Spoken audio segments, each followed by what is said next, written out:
欢迎来到新兴消息频道，请订阅频道，所以大家不要错过当天最热门的新闻。我们今天的时事通讯包括以下内容：谭松韵和刘昊然的恋情绯闻是怎么回事呢？姐弟恋真的存在吗？近年来，娱乐圈中明星之间的关系往往成为大众关注的焦点。尤其是一些演员因合作电视剧或电影而展现出的默契，常常会被误认为现实中也存在恋情。谭松韵和刘昊然作为曾经合作过《最好的我们》这部青春校园剧的演员，也一度被传出恋情绯闻。那么，这个绯闻的真相究竟如何？姐弟恋真的存在吗？谭松韵和刘昊然的合作经历。谭松韵和刘昊然因主演《最好的我们》而结缘。这部电视剧改编自八月长安的同名小说，讲述了一对青梅竹马般的同桌在成长过程中经历的种种故事。这部剧自播出以来受到了大量观众的喜爱，谭松韵饰演的耿耿和刘昊然饰演的余淮也成为了很多人心目中的经典荧幕情侣。在剧中，二人表现出了极强的默契，许多细腻的互动让观众感到十分自然，不少人因此产生了磕 CP 的想法，甚至有不少粉丝希望他们现实中也能成为一对。然而，这种期待也促使了一些关于他们恋情的传闻逐渐浮出水面。关于谭松韵和刘昊然的绯闻，主要起因于几次被媒体拍到的亲密互动，特别是在电视剧热播期间，二人在私下的互动也显得十分熟络，甚至有一次被拍到一起乘坐同一辆车，这使得不少人开始猜测他们的关系是否超越了朋友的界限。此外，在一些综艺节目和采访中，刘昊然和谭松韵也曾表现出相互关心的细节，这进一步加深了外界对他们关系的猜测。例如，刘昊然曾在采访中提到谭松韵是一个非常好的合作伙伴，而谭松韵也多次表示对刘昊然的欣赏。这些言论被不少粉丝解读为暗示二人关系不一般。尽管关于他们恋情的传闻甚嚣尘上，但从实际情况来看，这些说法并没有确凿的证据支持。首先，二人从未公开承认过恋情，反而多次强调他们只是朋友。谭松韵在一次采访中曾明确表示，刘昊然是他非常欣赏的演员和朋友，两人在合作过程中建立了深厚的友谊，但并未涉及恋爱关系。其次，刘昊然在与谭松韵合作后，与欧阳娜娜等女明星也有过类似的 CP 传闻，但最终都被证明只是粉丝的过度解读。娱乐圈中的合作伙伴由于剧情需要，往往会展现出很强的 CP 感，但这并不代表现实生活中也会产生爱情。在大众的刻板印象中，男生比女生年龄大的情侣关系似乎更为常见，而姐弟恋则常常受到质疑。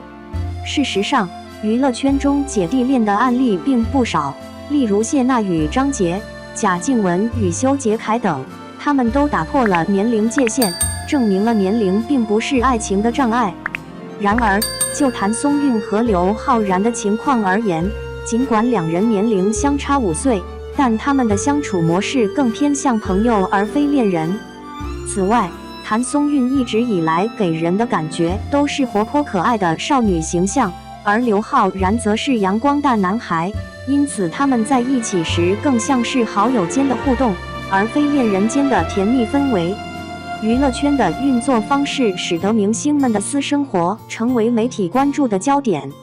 尤其是当两位明星合作出演情侣角色后，粉丝们更容易将剧中的情感投射到现实中。而社交媒体的发达也助长了这些传闻的传播速度，一张合照、一条互动评论，甚至是某个不经意的眼神交流，都可能成为炒作的热点。此外，部分媒体和营销号为了流量，往往会故意夸大事实，使得一些根本不存在的恋情绯闻被炒作得有模有样。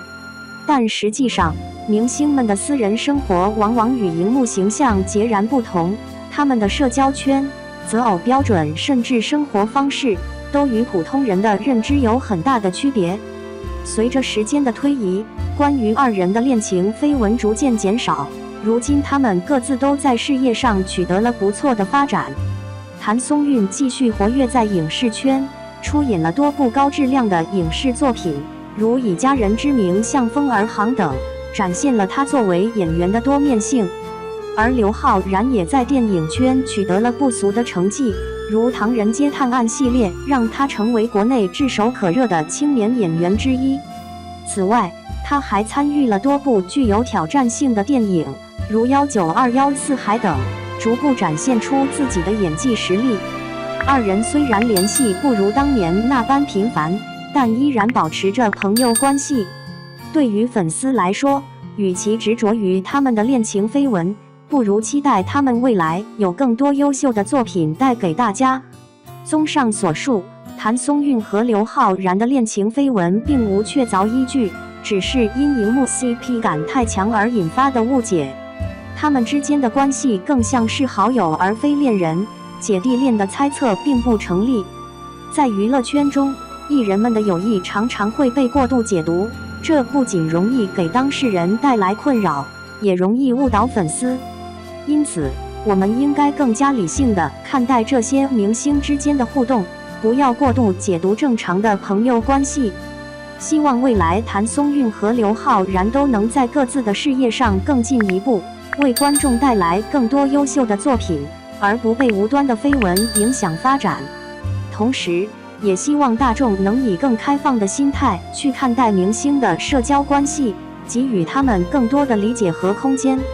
2. 刘昊然认真打扮起来，内娱的新生代小生都得乖乖让道。在娱乐圈的审美坐标系里，刘昊然始终是个独特的存在。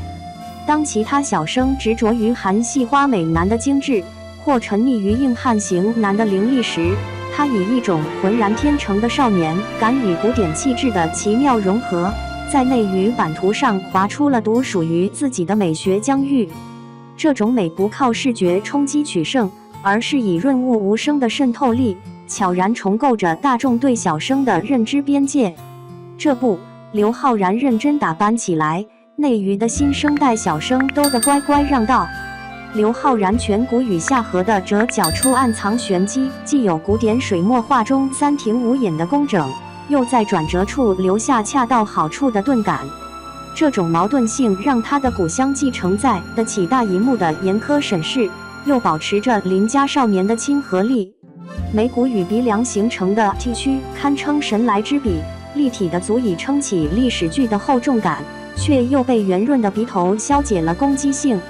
他的眼睛更是宛如整张脸的灵魂剧场，内眼角微微下垂的走势，在凝视时自然流淌出少年特有的纯真感，外眼角的锋利收梢，却在某个不经意的回眸中泄露着超越年龄的洞察力。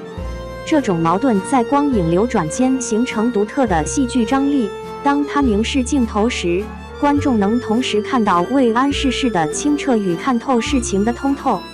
刘昊然身上存在着奇妙的气质悖论，既有魏晋名士的疏离清冷，又带着当代青年的烟火温度。这种矛盾在他身上达成完美和解，形成独特的磁场效应。当他身着现代装束时，眉眼间挥之不去的书卷气总让人想起竹林七贤的飘逸，而当他真正走进古装剧里，举手投足间自然流露的现代性思考，又赋予历史人物鲜活的当代注解。这种气质的多维性源于他独特的情绪表达能力。他的微笑永远带着克制的分寸感，嘴角扬起的弧度刚好够到阳光少年的标准线，却会在眼底保留3分疏离。这种微妙的情绪层次，让他在诠释角色时既能准确传递剧本设定的情感，又始终保持着演员本我的清醒觉知。在过度追求建模脸的行业标准里，刘昊然的出现犹如一泓清泉。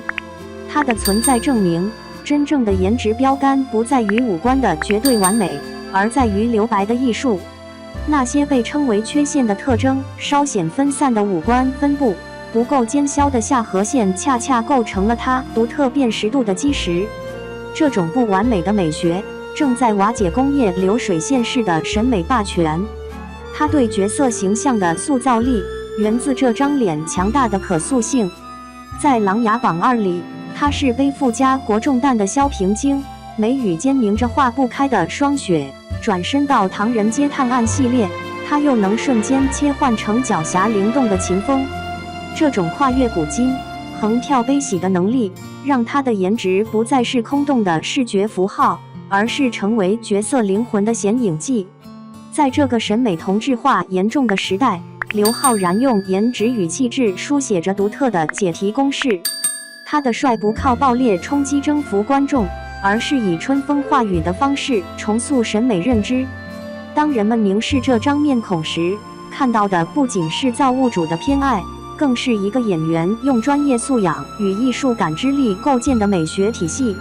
这或许就是为什么当刘昊然认真拾起造型时，总能让人忘记比较与评判，只剩下对纯粹演员魅力的虔诚注视。